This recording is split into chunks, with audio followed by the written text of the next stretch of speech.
dear students, now we are going to learn concrete noun. It is the concrete noun in the kinds of noun. Which one is that? That fourth one. First one proper noun, second one common noun, third one collective noun. Already we have learned the all meanings of three kinds of noun. Proper noun means that in Kannada.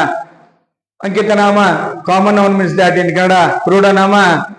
Collective noun means that in Kannada. Gumpu athwa samuvachaka namapada. Dear students, if you like this video, please you have to subscribe, like and share with your well-wishers.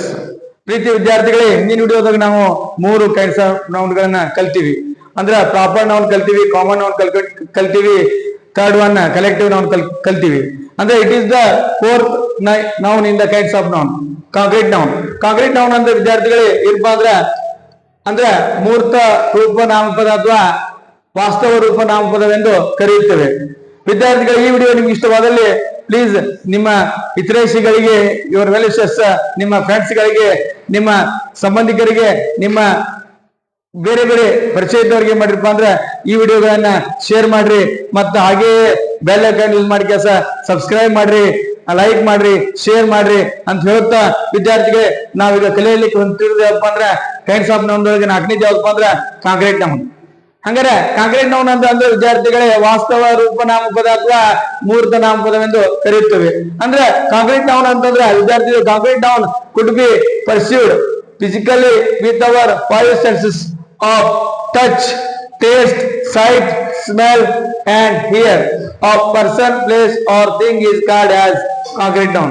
ಪ್ರೀತಿ ವಿದ್ಯಾರ್ಥಿಗಳೇ, concrete noun ಅನ್ನು English ನ statement ಹೆಂಗ್ ನೋಡ್ರೆ, concrete noun could be pursued physically with our 5 senses of touch, taste, sight, smell and hear of person, place and thing is called as concrete noun. ಅಂದ್ರೆ ವಿದ್ಯಾರ್ಥಿಗಳೇ concrete noun ಏನಪ್ಪಾ ಅಂದ್ರೆ ಅದು concrete noun could be pursued ಅಂದ್ರೆ ಏನಪ್ಪಾ ಅಂದ್ರೆ English ಭಾಷೆ ಗ್ರಹಿಸಲ್ಪಡುದು. ಅಂದ್ರೆ ನಾವು ಗ್ರಹಿಸಲ್ಪಡುತ್ತೇವೆ. ಹೆಂಗಪ್ಪ ಅಂದ್ರೆ ಭೌತಿಕವಾಗಿ, ಫಿಸಿಕಲಿ ಅಂದ್ರೆ ಅರ್ಥ ವಿದ್ಯಾರ್ಥಿಗಳೇ ಭೌತಿಕವಾಗಿ, ಪರ್ಸ್ಯೂಡ್ ಅಂದ್ರೆ ಗ್ರಹಿಸುದ. ಅಂದ್ರೆ concrete noun could be pursued ಅಂದ್ರೆ ವಾಸ್ತವ ರೂಪ ನಾಮಪದ ಅಥವಾ ಮೂರ್ತ ರೂಪ ನಾಮಪದ ಅಂದ್ರೆ ಏನ್ ಮಾಡ್ತದಪ್ಪ ಅಂದ್ರೆ ಗ್ರಹಿಸಲ್ಪಡುತ್ತದೆ. ಹೆಂಗಪ್ಪ ಅಂದ್ರೆ ಫಿಸಿಕಲಿ ಭೌತಿಕವಾಗಿ, ಪರ್ಸ್ಯೂಡ್ ಅಂದ್ರೆ ಗ್ರಹಿಸಲ್ಪಡುದು, ಭೌತಿಕವಾಗಿ ಏನಕ್ಕಪ್ಪ ಅಂದ್ರೆ ಗ್ರಹಿಸಲ್ಪಡುತ್ತದೆ ಫಿಸಿಕಲಿ. ಮತ್ತೆ ವಿತ್ ಅವರ್ 5 senses ಅಂದ್ರೆ ನಮ್ಮ 5 ಇಂದ್ರಿಯಗಳಾದ, ನಮ್ಮ 5 ಇಂದ್ರಿಯಗಳಿಂದ ಏನಕ್ಕಪ್ಪ ಅಂದ್ರೆ ವಾಸ್ತವ ರೂಪ ನಾಮಪದ ಅಥವಾ ಮೂರ್ತ ನಾಮಪದ ಏನ್ ಮಾಡ್ತದಪ್ಪ ಅಂದ್ರೆ ಗ್ರಹಿಸಲ್ಪಡುತ್ತದೆ 5 ಇಂದ್ರಿಯಗಳಿಂದ. ಅಂದ್ರೆ ಯಾವಪ್ಪ ಅಂದ್ರೆ 5 ಇಂದ್ರಿಯಗಳು ಅಂದ್ರೆ ಟಚ್ ಅಂದ್ರೆ ಸ್ಪರ್ಶ, ಟಚ್, TOUC, ಟಚ್ ಅಂದ್ರೆ ಸ್ಪರ್ಶ. ಟೇಸ್ಟ್ ಅಂದ್ರೆ ರುಚಿ, TAST, ಟೇಸ್ಟ್ ಅಂದ್ರೆ ರುಚಿ. ಸೈಟ್ ಅಂದ್ರೆ ದೃಶ್ಯ ಅಂದ್ರೆ ನೋಡುದು, ವೀಕ್ಷಿಸುದು, ವೀಕ್ಷಣೆ ಮಾಡುದು, ನೋಡುದು. ಸ್ಮೆಲ್ ಅಂದ್ರೆ ವಾಸನೆ ನೋಡುದು, SMEL ಸ್ಮೆಲ್. ಮತ್ತೇನಪ್ಪಾ ಅಂದ್ರೆ ಹಿಯರ್ ಅಂದ್ರೆ ಶ್ರವಣ, ಕೇಳುದು. ಹೌದಾ? ಅಂದ್ರೆ ಪರ್ಸನ್, ಪ್ಲೇಸ್ ಅಂಡ್ ಥಿಂಗ್, ವಸ್ತು, ವಿಷಯ, ವ್ಯಕ್ತಿ, ಸ್ಥಳ ಮುಂತಾದವುಗಳಿಗೆ ಸಂಬಂಧಪಟ್ಟಂತ ವಸ್ತುಗಳಿರ್ಬೋದು, ಯಾವುದೇ ಇರ್ಬೋದು. ಅವುಗಳು ಏನ್ ಮಾಡ್ತೀವಪ್ಪ ಅಂದ್ರೆ ನಾವು ನಮ್ಮ 5 ಇಂದ್ರಿಯಗಳಿಂದ ಏನ್ ಮಾಡ್ತೀವಪ್ಪ ಅಂದ್ರೆ ನಾವು ಅವುಗಳನ್ನ ಗ್ರಹಿಸಲ್ಪಡ್ತೀವಿ. ಅಂದ್ರೆ ಪರ್ಸ್ಯೂಡ್ ಅಂದ್ರೆ ಗ್ರಹಿಸಲ್ಪಡುದು. ಫಿಸಿಕಲಿ ಅಂದ್ರೆ ಭೌತಿಕವಾಗಿ ನಾವ್ ಏನ್ ಮಾಡ್ತೀವಪ್ಪ ಅಂದ್ರೆ 5 ಇಂದ್ರಿಯಗಳಿಂದ ಏನ್ ಮಾಡ್ತೀವಿ, ಗ್ರಹಿಸಲ್ಪಡ್ತೀವಿ. ಅಂದ್ರೆ ಯಾವ ರೀತಿಯಾಗಿ ಬಂದ್ರೆ touch, taste, site, smell and here ಅಂದ್ರೆ ಸ್ಪರ್ಶ ಜ್ಞಾನದ ಮೂಲಕ ಮತ್ತು ರುಚಿಯ ಮೂಲಕ, ನಾಲಿಗೆಯ ಮೂಲಕ ಮತ್ತು ಕಣ್ಣುಗಳ ಮೂಲಕ ಮತ್ತು ಮೂಗಿನ ಮೂಲಕ ಮತ್ತು ಕಿವಿಗಳ ಮೂಲಕ 5 ಇಂದ್ರಿಯಗಳು. ಯಾವಪ್ಪ ಅಂದ್ರೆ ಟಚ್ ಅಂದ್ರೆ ಸ್ಪರ್ಶ, ಮುಟ್ಟುದ್ರಿಂದ, ಸ್ಕಿನ್ ಅಂದ್ರೆ ನೆಕ್ಸ್ಟ್ ಟೇಸ್ಟ್ ಅಂದ್ರೆ ನಾಲಿಗೆ ಮೂಲಕ, ಇದು ಸ್ಕಿನ್, ಇದು ನಾಲಿಗೆ, ಟೇಸ್ಟ್ ನಾಲಿಗೆ. ಸೈಟ್ ಅಂದ್ರೆ ಕಣ್ಣುಗಳ ಮೂಲಕ, ಐಸೈಟ್. ಮತ್ತೆ ಸ್ಮೆಲ್ ಅಂದ್ರೆ ಮೂಗಿನ ಮೂಲಕ, ನೋಸ್. ನಂತರ ಹಿಯರ್ ಅಂದ್ರೆ ಇಯರ್, ಕಿವಿಗಳ ಮೂಲಕ ಏನ್ ಮಾಡ್ತೀವಪ್ಪ ಅಂದ್ರೆ ನಾವು ಕಿವಿಗಳ ಮೂಲಕ ಕೇಳ್ತೀವಿ, ಶ್ರವಣ. ಮತ್ತೆ ಸ್ಮೆಲ್ ಅಂದ್ರೆ ಮೂಗಿನ ಮೂಲಕ ನಾವು ವಾಸನೆ ನೋಡ್ತೀವಿ, ವಾಸನೆಯನ್ನು ಗ್ರಹಿಸ್ತೀವಿ. ಸೈಟ್ ಅಂದ್ರೆ ನೋಡೋದ್ರ ಮೂಲಕ, ವೀಕ್ಷಿಸೋದ್ರ ಮೂಲಕ ಏನ್ ಮಾಡ್ತೀವಿ ನಾವು ಸೈಟ್ ಅನ್ನ ಅಂದ್ರೆ ಅದನ್ನ ಇದು ಮಾಡ್ತೀವಿ, ವೀಕ್ಷಣೆ ಮಾಡ್ತೀವಿ. ನಂತರ ಏನ್ ಮಾಡ್ತೀವಿ ನಾಲಿಗೆ ಮೂಲಕ ಟೇಸ್ಟ್ ನೋಡ್ತೀವಿ, ಅಂದ್ರೆ ನಾಲಿಗೆ ಮೂಲಕ ಇದು ಮಾಡ್ತೀವಿ. ನೆಕ್ಸ್ಟ್ ಟಚ್ ಅಂದ್ರೆ ಮುಟ್ತೀವಿ, ಮುಟ್ಟ ಸ್ಕಿನ್ ಮೂಲಕ ಸ್ಪರ್ಶ, ರುಚಿ, ವೀಕ್ಷಣೆ, ವಾಸನೆ ಮತ್ತು ಕಿವಿ ಕೇಳೋದು, ಶ್ರವಣ. ಇದ್ರ ಮೂಲಕ ಏನ್ ಮಾಡ್ತೀವಿ ಅಂದ್ರೆ 5 ಇಂದ್ರಿಯಗಳ ಮೂಲಕ ನಾವು ವಸ್ತುಗಳನ್ನ, ವ್ಯಕ್ತಿಗಳ, ವಿಷಯಗಳಿಗೆ ಸಂಬಂಧಪಟ್ಟವುಗಳನ್ನ ಏನ್ ಮಾಡ್ತೀವಿ ನಾವು ಗ್ರಹಿಸ್ತೇವೆ, ಅಂದ್ರೆ ಇಂದ್ರಿಯ ಮೂಲಕ ಗ್ರಹಿಸ್ತೇವೆ ಭೌತಿಕವಾಗಿ. ಅದಕ್ಕೆ ನಾವು ಕಾಂಕ್ರೀಟ್ ನೌನ್ ಅಂತ ವಿದ್ಯಾರ್ಥಿಗಳೇ. ಅಂದ್ರೆ ಕಾಂಕ್ರೀಟ್ ನೌನ್ ಎಂದರೆ ಮೂರ್ತ ನಾಮಪದ ಅಥವಾ ವಾಸ್ತವ ರೂಪ ನಾಮಪದ ಎನ್ನುವರು.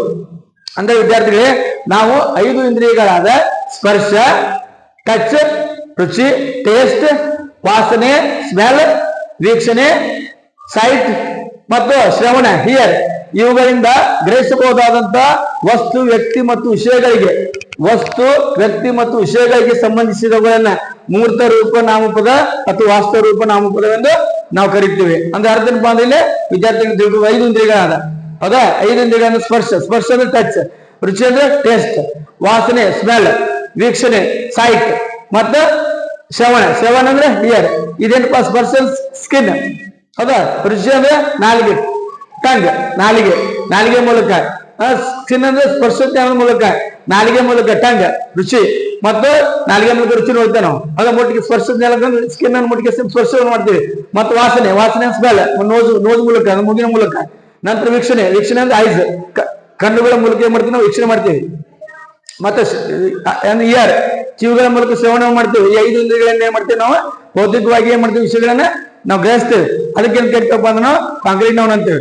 ಉದಾಹರಣೆ ಇಲ್ಲಿ concrete noun could be perceived ಅಂದ್ರೆ ಗ್ರಹಿಸಬಹುದಾದ, ಫಿಸಿಕಲಿ ಅಂದ್ರೆ ಭೌತಿಕವಾಗಿ, ವಿತ್ ಅವರ್ 5 ಸೆನ್ಸಸ್ ಅಂದ್ರೆ 5 ಇಂದ್ರಿಯಗಳಿಂದ ಅಂದ್ರೆ touch, taste, site, smell and here of person, place and thing is called as concrete noun. ಅಂದ್ರೆ ಟಚ್ ಅಂದ್ರೆ ಸ್ಪರ್ಶ, ಟೇಸ್ಟ್ ಅಂದ್ರೆ ರುಚಿ, ಟಚ್ ಅಂದ್ರೆ ಸ್ಕಿನ್, ಟೇಸ್ಟ್ ಅಂದ್ರೆ ರುಚಿ ನಾಲಿಗೆ ಟಂಗ್ ಮೂಲಕ, ಸೈಟ್ ಅಂದ್ರೆ ಐಸ್ ಮೂಲಕ ಕಣ್ಣುಗಳ ಮೂಲಕ ದೃಶ್ಯವನ್ನ ನೋಡ್ತೀವಿ ಅಂದ್ರೆ ವೀಕ್ಷಣೆ ಮಾಡ್ತೀವಿ. ಸ್ಮೆಲ್ ಅಂದ್ರೆ ನೋಸ್ ಮೂಲಕ ಏನ್ ಮಾಡ್ತೀವಿ ನಾವು ವಾಸನೆಯನ್ನು ಗ್ರಹಿಸ್ತೇವೆ.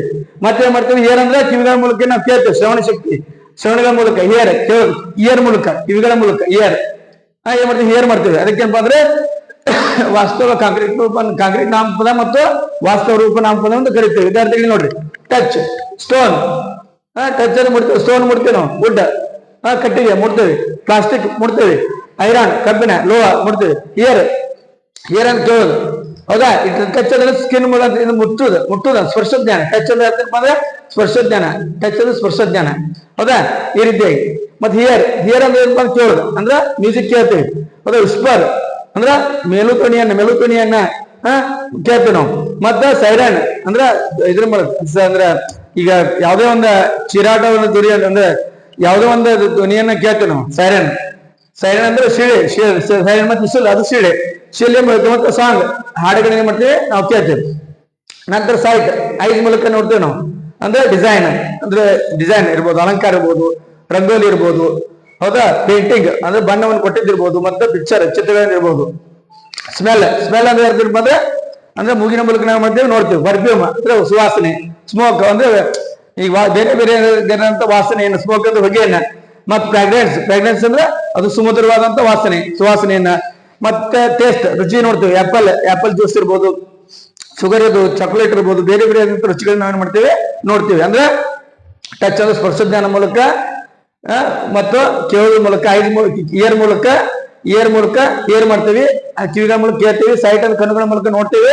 ಮತ್ತೆ ನೋಜ್ ಬಂದ್ರೆ ಮೂಗಿನ ಮೂಲಕ ವಾಸನೆ ನೋಡ್ತೇವೆ, ಮತ್ತೆ ನಾಲಿಗೆ ಮೂಲಕ ರುಚಿ ನೋಡ್ತೇವೆ. ಇಲ್ಲ 5 ಇಂದ್ರಿಯಗಳನ್ನ ಏನ್ ಮಾಡ್ತೇವೆ ನಾವು ಇವುಗಳನ್ನ ಗ್ರಹಿಸ್ತೇವೆ. ಅದಕ್ಕೆ ಕಾಂಕ್ರೀಟ್ ನೌನ್ ಅಂತ ಕೇಳ್ತೀವಿ ವಿದ್ಯಾರ್ಥಿಗಳು. ಹೌದಾ? ನೀವು ವಿಡಿಯೋ ಇಷ್ಟವಾದಲ್ಲಿ ನೀವು ದಯವಿಟ್ಟು ಸಬ್ಸ್ಕ್ರೈಬ್ ಮಾಡಿ, ಶೇರ್ ಮಾಡಿ, ಲೈಕ್ ಮಾಡಿ. ನಿಮ್ಮ ಫ್ರೆಂಡ್ಸ್ಗಳಿಗೆ, ನಿಮ್ಮ ರಿಲೇಟಿವ್ಸ್ಗಳಿಗೆ, ನಿಮ್ಮ ವಿದ್ಯಾರ್ಥಿಗಳಿಗೆ, ವೆಲ್ವಿಷರ್ಸ್ಗಳಿಗೆ ಇವುಗಳನ್ನ ಕಳಿಸ್ರಿ. ಮತ್ತು ಬೆಲ್ ಐಕಾನ್ ಯೂಸ್ ಮಾಡಿ ಸಬ್ಸ್ಕ್ರೈಬ್ ಮಾಡ್ರಿ ಪ್ಲೀಸ್ ವಿದ್ಯಾರ್ಥಿಗಳು. ಮುಂದಿನ ನಮ್ಗೆ ನೆಕ್ಸ್ಟ್ ಅಪ್ಡೇಟ್ ಇರ್ತೀನಿ.